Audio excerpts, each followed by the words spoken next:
Hello and welcome to day 1 of Freedom to Move. Super excited for this program. And day 1 is starting off with an assessment.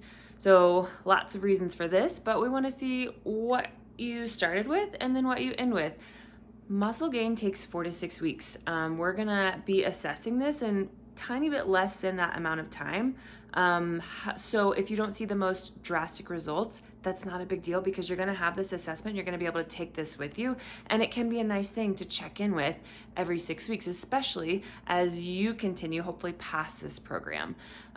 So some of the things that we're looking at are gonna be wall sits, which is going to help overall, it's gonna assess overall endurance of what your legs are doing. You're gonna assess pushing and pulling of the arms, just because running is gonna be of this motion.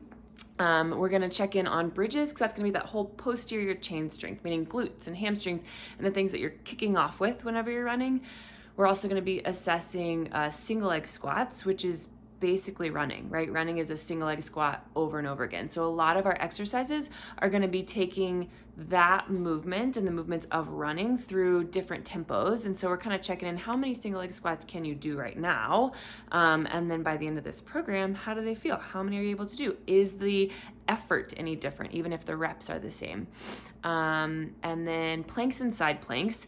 Planks, obviously core, and your core isn't just the abdominals. Core is going to be shoulders, hips, everything that attaches to your trunk. And so being able to stabilize your back, stabilize your spine while you're moving and running is going to be super important.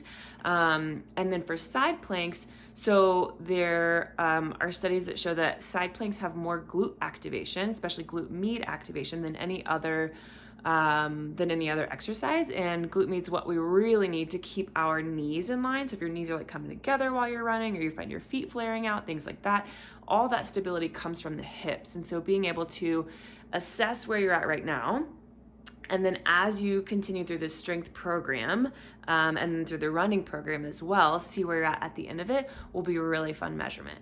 Join me.